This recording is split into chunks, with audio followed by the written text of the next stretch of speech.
Okay, I cross-checked it. Screen is moving now. Yeah. So title of today's editorial is Secret Threats. Threat ante bedirimpu. Secret ante మనకు తెలిసిన మీనింగే మీ అందరికీ. The state must not stifle democratic dissent in the name of national security. National security పేరుతో democratic dissent అంటే ఏంటో అర్థం విభేదించడం. So ఏదన్నా తప్పు జరిగితే ప్రజాస్వామ్య విధానంలో విభేదించే అవకాశం అనేది ప్రజలకు ఉండాలి, ఆ స్వేచ్ఛ ప్రజలకు ఉండాలి. దాన్ని స్టైఫుల్ చేయకూడదు, తొక్కేయకూడదు, నొక్కేయకూడదు. State surveillance must be subject to systemic checks and supervision and not mirror the nefarious activities of the dark underworld. State surveillance అని అర్థం ఏంటమ్మా? మనల్ని వాచ్ చేయడాన్ని మనం సర్వేలెన్స్ అంటాం. It must be subject to systemic checks and సూపర్విజన్కి అది subject అయి ఉండాలి, దానికి లోబడి ఉండాలి. అంటే ప్రభుత్వం ప్రజలు ఏం చేస్తున్నారనేది సర్వేలెన్స్ చేస్తుంది, ఇట్స్ ఓకే పోనీ చేయనియండి, కానీ అది కొన్ని చట్టపరమైన పరిమితులకి లోబడి ఉండాలి. సో సిస్టమిక్ చెక్స్ అండ్ బ్యాలెన్సెస్కి లోబడి ఉండాలి. అంతేగాని డార్క్ అండర్ వరల్డ్ చేసినట్టు వాళ్ళు సీక్రెట్గా మనం చేసే వాటిని ఎటువంటి రెస్ట్రిక్షన్స్ లేకుండా వాచ్ చేస్తారు. అట్లాంటి నెఫేరియస్ యాక్టివిటీస్ లాగా ఉండకూడదు. నెఫేరియస్ అంటే కొంచెం విలనియస్ అనమాట, విలన్ లాగా తప్పుడు పనులు, ఈవిల్ ఇంటెన్షన్తో డార్క్ అండర్ వరల్డ్ వారు చేసేలాగా అట్లా గవర్నమెంట్ చేసే పని ఉండకూడదు అని అర్థం. As the supreme court of India bench pointed out, the question is not whether the state can use spyware, but who could be its legitimate targets. So Supreme Court of India point out చేసింది ఏంటది, state spyware వాడొచ్చా వాడకూడదా అనేది ప్రశ్న కాదు. Spy అంటే అర్థం ఏంటమ్మా? నిఘా. స్పై అంటే ఏంటమ్మా? నిఘా. స్పైవేర్ అంటే నిఘా కోసం ఉపయోగించే సాఫ్ట్వేర్. సో నిఘా కోసం ఉపయోగించే సాఫ్ట్వేర్ని మనం ఇక్కడ స్పైవేర్ అంటున్నాం. సో ఈ స్పైవేర్ వాడొచ్చా వాడకూడదు అనేది ప్రశ్న కాదు. But who could be its legitimate targets, అంటే ఎవరిని మీరు టార్గెట్ చేస్తున్నారు, అంటే ఎవరెవరిని ఈ స్పైవేర్తో ప్రభుత్వం టార్గెట్ చేయొచ్చు, లెజిటిమేట్గా, లాఫుల్గా, ఓకే, ఎవరెవరిని టార్గెట్ చేయొచ్చు, ఎవరెవరిని టార్గెట్ చేయకూడదు అనేది ప్రధానమైన ప్రశ్న. అంతేగాని గవర్నమెంట్ అది వాడకూడదు వాడొచ్చా అనేది కాదు. The bench during a hearing on the alleged surveillance of politicians, judges, religious leaders, civil servants and journalists by some state entity was evidently seeking to curtail arbitrary use of powers and tools of surveillance.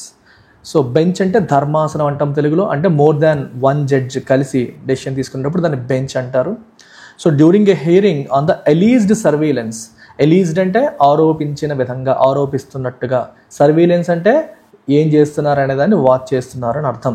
So వీళ్ళు ఎవరెవరిని watch చేస్తుంది ప్రభుత్వం ఆరోపణలు వచ్చాయి? పొలిటీషియన్స్ని, జడ్జెస్ని, religious లీడర్స్ని, civil సర్వెంట్స్ని, అలాగే జర్నలిస్ట్ని, వీళ్ళందరి యాక్టివిటీస్ని కూడా government ఈ స్పైవేర్తో ఏం చేస్తుందమ్మా?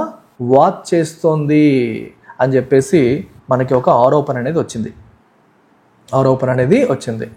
So some state entity watch చేస్తుందని చెప్పేసి ఆరోపణ ఉంది.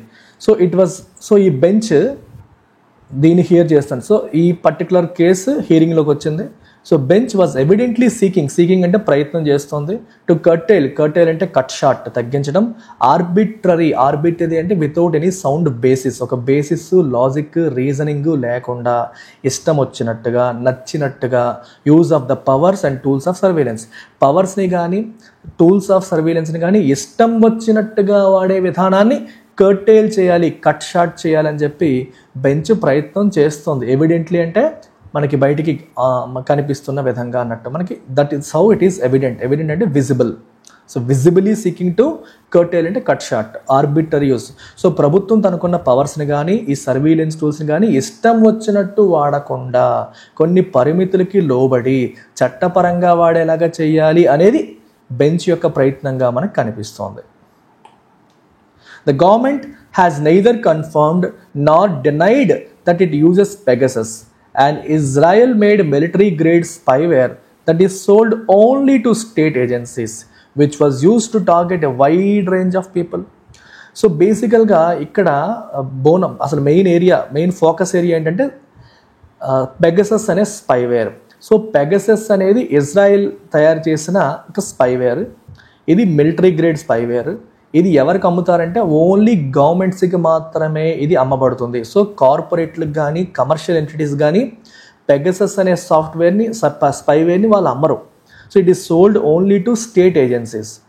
ఇప్పుడు ఇండియాలో పెగసస్ యూజ్ అవుతోంది, పెగసస్ స్పైవేర్ యూజ్ చేస్తున్నారని చెప్పేసి ఆరోపణలు వచ్చాయి. మరి పెగసస్ ఎవరు యూజ్ చేయగలరు? ఓన్లీ గవర్నమెంటే యూజ్ చేయగలదు. ఎందుకని? ఇజ్రాయెల్ దాన్ని ఓన్లీ గవర్నమెంట్స్కి మాత్రమే అమ్ముతుంది కాబట్టి. సో కాబట్టి గవర్నమెంట్ ఆఫ్ ఇండియా పెగసస్ వాడుతుంది, అది వాడి చాలామందిని వాళ్ళ యాక్టివిటీస్ని టార్గెట్ చేస్తుంది అనేది ఆరోపణ. గవర్నమెంట్ ఏమో అది వాడుతున్నట్టు చెప్పట్లేదు, అలాగే వాడలేదని చెప్పట్లేదు. సో చెప్పకుండా సైలెంట్గా ఉండింది. The matter reached the Supreme Court after global revelations about the existence and the use of this tool, and it appointed a technical committee whose investigation was constrained by lack of cooperation from alleged targets and the government. So ఈ matter supreme కోర్టుకి వెళ్ళింది after global revelations అంటే విషయం బయటపడ్డాన్ని మనం revelations అని చెప్పేసి అంటాం. So ఏదైనా విషయం బయటపడితే ఓకే, సో అప్పుడు అది రివీల్ అయ్యింది అని అర్థం అనమాట. About the existence and the use of this tool, ఈ టూల్ ఉందన్న విషయము, ఈ టూల్ ఉపయోగించబడుతుందన్న విషయము మనకి గ్లోబల్ రివిలేషన్స్లో బయటపడింది. అందుకోసం గవర్నమెంట్ ఆఫ్ ఇండియా సుప్రీంకోర్టు ఏం చేసింది, ఈ విషయం సుప్రీంకోర్టుకి రీచ్ అయింది. ఇట్ అపాయింటెడ్ టెక్నికల్ కమిటీ, ఒక టెక్నికల్ కమిటీని సుప్రీంకోర్టు అపాయింట్ చేసింది. వాళ్ళ ఇన్వెస్టిగేషన్ ప్రాపర్గా జరిగిందా అంటే నో, ఇట్ వాస్ కన్స్ట్రైన్డ్, అంటే దానికి కొన్ని అడ్డంకులు వచ్చాయి. ఎలా? By a lack of cooperation from alleged targets. So targets నుంచి సరైన కోఆపరేషన్ లేకపోవడం, గవర్నమెంట్ నుంచి కూడా సరైన కోఆపరేషన్ లేకపోవడం వల్ల was constrained by a lack of cooperation from alleged targets. అంటే ఎవరినైతే టార్గెట్ చేశారన్నారో వాళ్ళు కూడా వివరాలు పూర్తిగా చెప్పట్లేదు, అలాగే గవర్నమెంట్ ఏమైనా చెప్తుందంటే గవర్నమెంట్ కూడా వీళ్ళకి పూర్తిగా వివరాలు చెప్పట్లేదు. సో ఇలా చెప్పకపోవడం వల్ల కన్స్ట్రైంట్స్ అట్లాగే ఉండిపోయాయి. Several high-profile users of the iPhone, the primary target of Pegasus, continued to get security alerts from the manufacturer that they were targets of suspected state surveillance, even as the matter was before the judiciary. So matter Supreme Court ముందు ఉన్నప్పటికీ కూడా ఇప్పటికీ కూడా ఈ iPhone use చేస్తున్న high profile users వాళ్ళకి ఇప్పటికి కూడా ఐఫోన్ నుంచి అంటే యాపిల్ నుంచి సెక్యూరిటీ అలర్ట్స్ వస్తున్నాయి. ఏమని? మిమ్మల్ని స్టేట్ సర్వీలెన్స్ జరుగుతోంది, మీ పర్టికులర్ ఫోన్ని గవర్నమెంట్ వాచ్ చేస్తుందని చెప్పి యాపిల్ వీళ్ళకి అలర్ట్స్ ఇస్తూనే ఉంది. సో సుప్రీంకోర్టు ముందు ఈ వ్యవహారం ఉన్న టైంలో కూడా వాళ్ళ ఫోన్ సర్వీలెన్స్ అనేది కంటిన్యూ అవుతోంది, అని చెప్పి యాపిల్ వాళ్ళకి అలర్ట్స్ ఇస్తుందంటే సో స్టేట్ సర్వీలెన్స్ అనేది జరుగుతుందని మనం అర్థం చేసుకోవాలి. States the world over have used extra legal measures to snoop on targets that tried to firewall their communication using rapidly evolving technologies. So ప్రపంచవ్యాప్తంగా ఉన్న కంట్రీస్, అందులో ఉన్న ప్రభుత్వాలు కూడా ఏం చేస్తున్నాయంటే extra legal measures, extra legal అంటే అర్థం ఏంటమ్మా? థింగ్స్ విచ్ ఆర్ నాట్ లీగల్గా యాక్సెప్టబుల్ కాని పద్ధతుల్ని ప్రభుత్వాలు వాడుతున్నాయి. దేనికి? To snoop on. స్నూపింగ్ అంటే అర్థం ఏంటి? సీక్రెట్గా వాళ్ళు ఏం చేస్తున్నారో చూడడానికి మనం స్నూపింగ్ అంటాం. on targets that try to firewall their communication using rapidly evolving technologies. రోజుకి ఎవాల్వ్ అవుతున్న టెక్నాలజీస్ని ఉపయోగించి వాళ్ళ కమ్యూనికేషన్ని ఫైర్వాల్ చేయడం. అంటే వాళ్ళు ఏం చేస్తున్నారో, ఎవరితో మాట్లాడుతున్నారో, ఏం మాట్లాడుతున్నారో అనేది ప్రభుత్వానికి తెలియకుండా ఆపడానికి వాళ్ళు కొత్త టెక్నాలజీస్ వాడుతుంటే వాటిని బ్రేక్ చేయడానికి గవర్నమెంట్స్ కూడా కొత్త మెజర్స్తో వస్తుంది. అందులో కొన్ని లీగల్ కానివి కూడా. Terrorists and other non-state actors and criminals are using encryption and other advanced technologies to evade detection as they plot to harm the wider society. టెర్రరిస్టులు మరియు నాన్ స్టేట్ యాక్టర్స్ అంటే గవర్నమెంట్కి చెందని అదర్ ఆర్గనైజేషన్స్, క్రిమినల్స్ వాళ్ళు ఏం వాడుతున్నారు? Encryption వాడుతున్నారు, advanced technologies వాడుతున్నారు. వాడేసి దేనికోసం? టు ఇవేడ్ అంటే తప్పించుకోవడం, డిటెక్షన్ నుంచి తప్పించుకోవడం కోసం ఎన్క్రిప్షన్, అడ్వాన్స్డ్ టెక్నాలజీస్ని యూజ్ చేస్తున్నారు. As a plot to harm the wider society. As a plot అంటే ఏంటమ్మా? ప్రయత్నం చేయడం. టు హార్మ్ అంటే హాని కలిగించడం. ఎవరికి? వైడర్ సొసైటీకి హాని కలిగించే వాళ్ళ ప్రయత్నంలో దొరకకుండా ఉండడానికి వాళ్ళు కొత్త టెక్నాలజీస్ అనేవి without adequate legal and technological wherewithal, the state would be ineffective in dealing with emerging national security threats. So government దగ్గర వేర్వితల్ టెక్నాలజికల్గా అలాగే లీగల్గా కూడా బలం ఉండాలి, పవర్ ఉండాలి. సో ప్రభుత్వానికే బలం లేకపోతే, ఎందుకంటే ఇక్కడ టెర్రరిస్టులు ఇంత ముందుకెళ్ళిపోతుంటే, అడ్వాన్స్డ్ టెక్నాలజీస్తో ముందుకెళ్ళిపోతుంటే గవర్నమెంట్ టెక్నాలజికల్ వేర్వెత్తలు లేకపోతే ఎలాగ? వేర్వెత్తలు అంటే అర్థం ఏంటమ్మా? ఎబిలిటీ అన్నట్టు, అంటే లేటెస్ట్ టెక్నాలజీ కానీ మీన్స్ కానీ సో వాళ్ళకి ఏవైతే ఉన్నాయో అవన్నీ కూడా ప్రభుత్వం దగ్గర కూడా ఉండాలి. అలాగే లీగల్గా కూడా గవర్నమెంట్కి ఎనఫ్ సపోర్ట్ ఉండాలి. సో అవి లేకపోతే state would be ineffective in dealing with emerging national security threats. So రోజుకి వస్తున్న నేషనల్ సెక్యూరిటీ థ్రెట్స్ని హ్యాండిల్ చేయడంలో గవర్నమెంట్ ఇన్ఎఫెక్టివ్ అయిపోతుంది. సో కాబట్టి adequate legal and technological capability build చేసుకోవడం అనేది ఇంపార్టెంట్ అని చెప్పి ఇక్కడ చెప్తున్నారు. In this context and particularly against the backdrop of the terrorist attack in Pahalgam and Jammu and Kashmir, the court has framed a relevant question. So ee context lo, so that too recent ga Pahalgam lo terror attack kuda jarigindi kabatti ee backdrop lo court oka relevant question ni frame chesindi. Ante government Pegasus లాంటి software వాడొచ్చా లేదా అనేది ప్రశ్న కాదు. Emerging technologies ప్రభుత్వాలు వాడాల్సిన అవసరాలు వస్తాయి, కరెక్టే. అయితే ఇక్కడ ప్రధానమైన సమస్య గవర్నమెంట్ అది వాడొచ్చా లేదా అని కాదు. మరి మోర్ రిలవెంట్ క్వశ్చన్ ఏంటి చూడండి. ఇప్పుడు the tendency of the government to arbitrarily invoke national security in defence of a brazen denial of due process and transparency in law enforcement has been called out by the court in the past. Problem ఏంటంటే government ఒక particular టెండెన్సీని exhibit చేస్తుంది. Tendency అంటే ఒక రకమైన behaviour ఎక్కువగా చూపిస్తోంది. So tendency అంటే meaning ఏంటమ్మా? ఒక పర్టికులర్ కైండ్ ఆఫ్ పద్ధతిని, బిహేవియర్ని, వే ఆఫ్ డూయింగ్ని మనం ఎగ్జిబిట్ చేయడం. దాన్ని ఎక్కువగా you have a tendency, for example I have a tendency to read more of polity rather than other subjects. అంటే నాకు పాలిటీ ఇష్టం, సో నేను ఎక్కువగా పాలిటీ చదవడానికి ఎక్కువగా టెండెన్సీ చూపుతాను. ఐ విల్ షో ఇన్క్లినేషన్ అన్నమాట. సో గవర్నమెంట్ ప్రతిసారి ఏం చేస్తుంది? To arbitrarily invoke national security.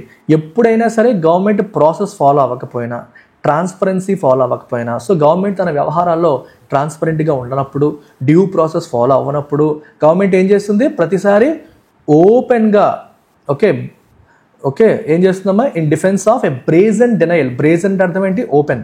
అంటే బ్రేజన్ అనే పదం నెగిటివ్ కాంటెక్స్లో వాడతారు. అంటే ఏదైనా ఒక తప్పుని మనం ఓపెన్గా చేస్తున్నప్పుడు,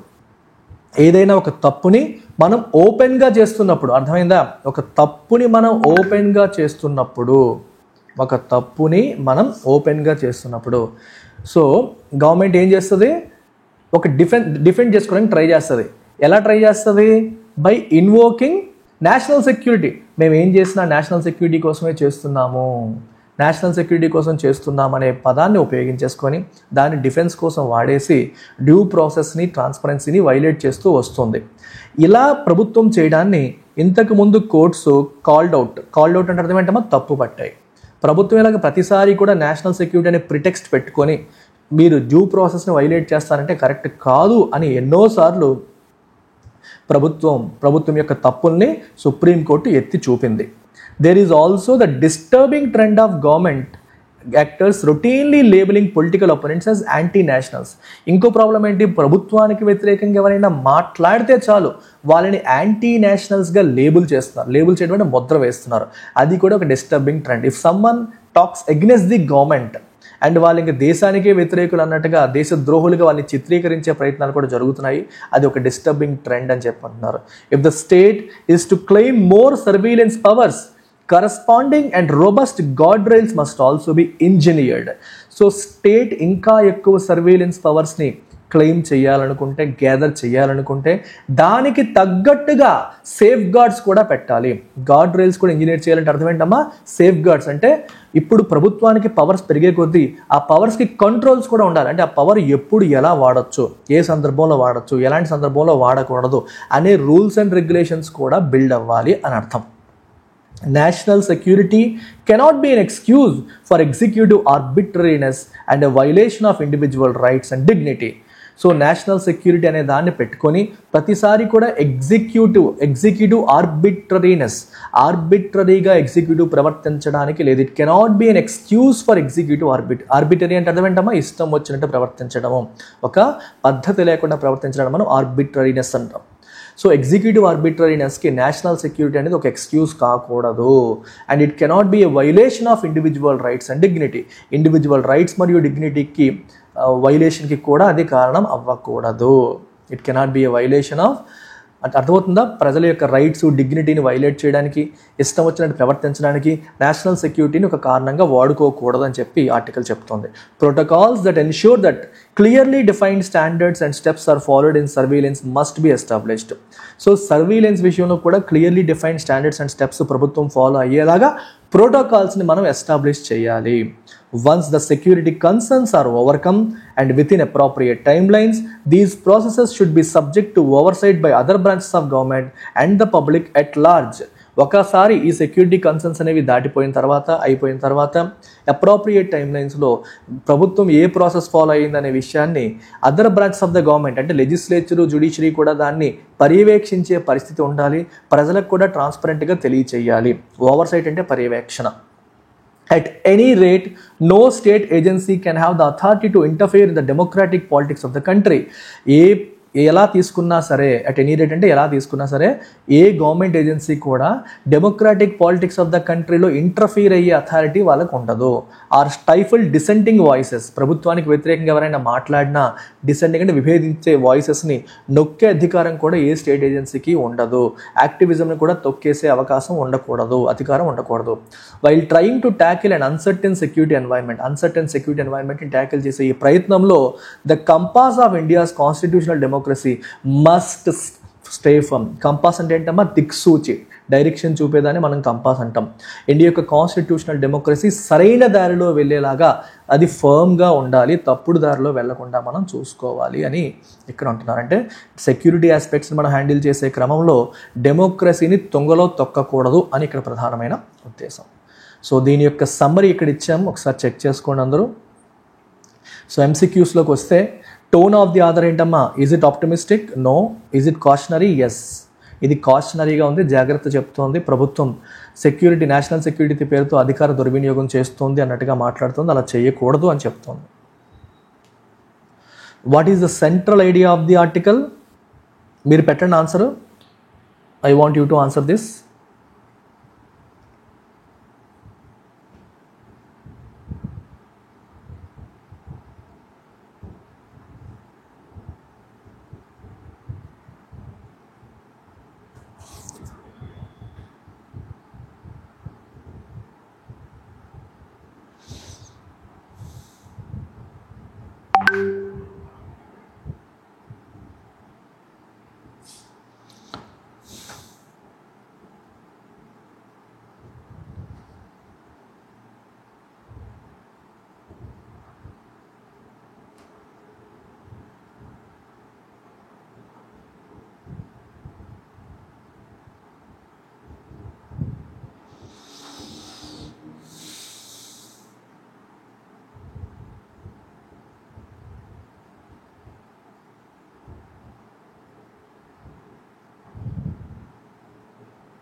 yes. Spyware like Pegasus is outdated, ineffective? No, అది కాదు మా central idea. Government must increase funding? అది కూడా కాదు. National security concerns must not override democratic rights? Yes. Try this.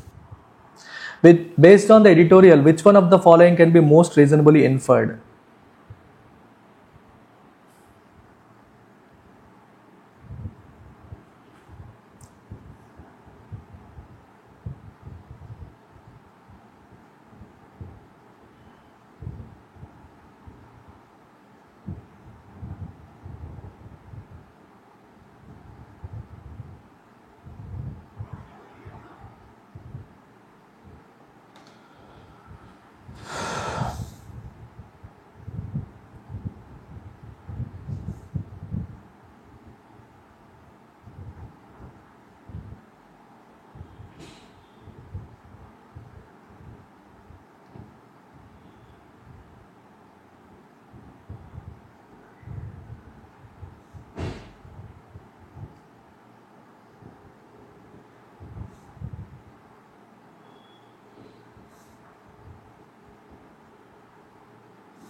The use of spyware by state agencies is fully transparent and regulated. ట్రాన్స్పరెంట్గా లేదనేది కదా point.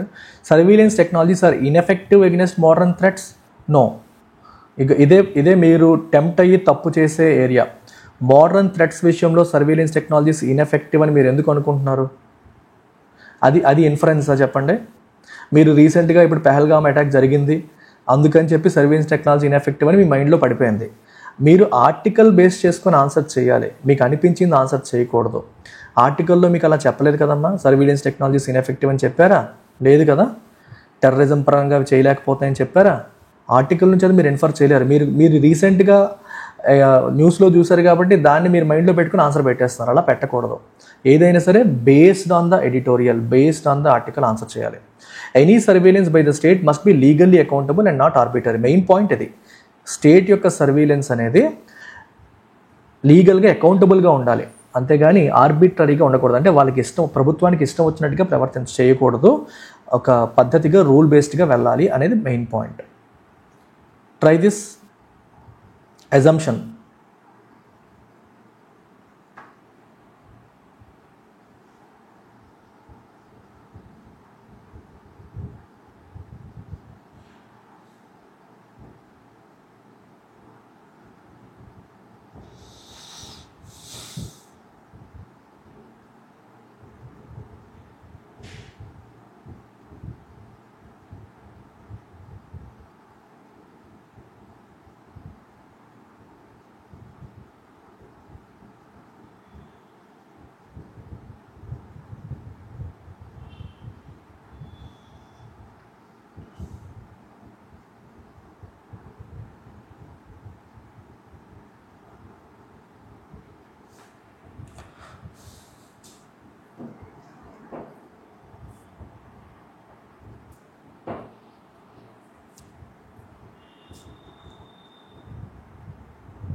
National security can be fully ensured through technological means alone. ఎప్పుడైనా ఇలాంటి extreme words కనిపిస్తే అది correct answer అవ్వడానికి అవకాశాలు తక్కువ ఉంటాయి. ఓన్లీ టెక్నాలజికల్ మీన్స్తోనే మనం సెక్యూరిటీని ఎన్ష్యూర్ చేస్తాం అనేది అజంప్షనా? కాదు కదమ్మా. Executive should have unchecked authority. ఇది కూడా ఎక్స్ట్రీమ్. అన్చెక్డ్ అంటే అసలు అన్కంట్రోల్డ్, అంటే వాళ్ళకి అసలు వాళ్ళ అథారిటీకి కంట్రోల్ ఉండకూడదు అంటున్నారు. అథారిటీకి కంట్రోల్ ఉండాలంటున్నారు, అన్చెక్డ్ అథారిటీ ఎవరికి ఉండకూడదు. State surveillance power should be constrained to protect individual rights and democratic process. Yes, democratic process మరియు ఇండివిజువల్ రైట్స్ని ప్రొటెక్ట్ చేయడానికి స్టేట్ యొక్క సర్వీలెన్స్ పవర్స్ని మనం ఏం చేయాలి? కన్స్ట్రైన్ అంటే రెస్ట్రిక్ట్ చేయాలి. Good morning Ramakrishna.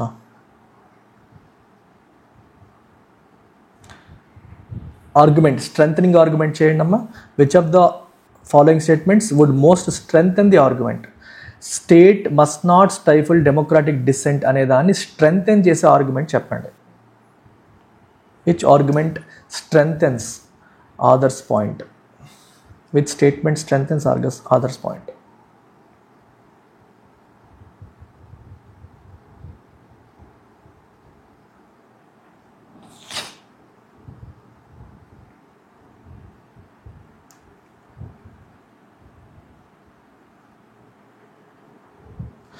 Governments worldwide have successfully used surveillance to combat terrorism without violating civil rights. No, ఇక్కడ సర్వీలెన్స్ సక్సెస్ఫుల్గా వాడేయనేది అని చెప్తున్నారు. సో ఆధార్ యొక్క పాయింట్ స్టైఫుల్ చేయకూడదని చెప్పడం, ఇది దానికి సింక్ అవ్వట్లేదు. Effective surveillance programmes can protect both national security and individual freedoms if they are well regulated. Yes, వాటిని ప్రాపర్గా రెగ్యులేట్ చేస్తే అవి నేషనల్ సెక్యూరిటీని ప్రొటెక్ట్ చేస్తాయి, ఇండివిజువల్ ఫ్రీడమ్స్ని కూడా ప్రొటెక్ట్ చేస్తాయి. సో ఫ్రీడమ్ని, ఇప్పుడు పాయింట్ ఏంటంటే ఇండివిజువల్ ఫ్రీడమ్ని వైలేట్ చేసేసి నేషనల్ సెక్యూరిటీని మాత్రమే నేను ప్రొటెక్ట్ చేస్తాననేలా కాకుండా రెండింటినీ బ్యాలెన్స్ చేసేవి effective security surveillance programmes. So ఇది ఆధార్ ఆర్గ్యుమెంట్ కంప్లీట్గా సపోర్ట్ చేస్తుంది. ఎడిటోరియల్ వొకాబులరీలోకి వస్తే ఫస్ట్ వర్డ్ వచ్చేసి ఆర్బిటరీ. ఆర్బిటరీ అంటే మీనింగ్ ఏంటమ్మా? Based on random choice or personal whim, అంటే ఇష్టం వచ్చినట్టు అనిపించినట్టుగా చేయడం. ఒక రీజను, సిస్టము, లాజిక్ బేసిస్ మీద కాకుండా నచ్చినట్టు చేయడాన్ని మనం ఆర్బిటరీ మెథడ్ అంటాం. The arbitrary use of surveillance powers by the state can undermine democratic processes. So ఇష్టం వచ్చినట్టు వీళ్ళు దీన్ని వాడితే అది డెమోక్రాటిక్ ప్రాసెస్ని వీకెన్ చేస్తుంది. అండర్మైన్ అంటే వీకెన్ చేయడం. సో సినోనిమ్స్ క్యాప్రీషియస్ అంటే ఒక పద్ధతి లేకుండా ఎప్పుడు ఎలా ఉంటుందో తెలియకుండా అన్ప్రెడిక్టబుల్గా ఉంటుందని క్యాప్రీషియస్ అంటాం. ఎక్కువగా క్యాప్రీషియస్ వెదర్ అంటాం. ఇప్పుడే వర్షం పడి నెక్స్ట్ మూమెంట్లో ఎండెక్కేసింది అనుకోండి, అప్పుడు క్యాప్రీషియస్ అనే పదాన్ని వాడచ్చు. విమ్సికల్ అన్నా కూడా అంతే, యాక్టింగ్ ఆన్ విమ్ అంటే అనిపించింది దాని ప్రకారం వెళ్ళిపోవడం. ఒక రీజను లాజిక్ లేదు, ఎందుకు ఎలా చేసామంటే అనిపించిందిరా చేశాను అట్లాంటిది. అన్రీజనబుల్ అనే మీనింగ్ కూడా మనకి వస్తుంది, not guided by reason logic. Antonyms rational అంటే based on logic and reason, systematic, logical, ఇవన్నీ యాంటనిమ్స్గా మనం తీసుకుంటాం. Next surveillance. సర్వీలెన్స్ అంటే close observation especially of a suspected spy or criminal. Spy కానీ క్రిమినల్ కానీ క్లోజ్గా వాళ్ళు అబ్జర్వ్ చేయడానికి సర్వీలెన్స్ అంటాం. We call it surveillance. So the government surveillance of journalists and activists raised concerns about privacy violations.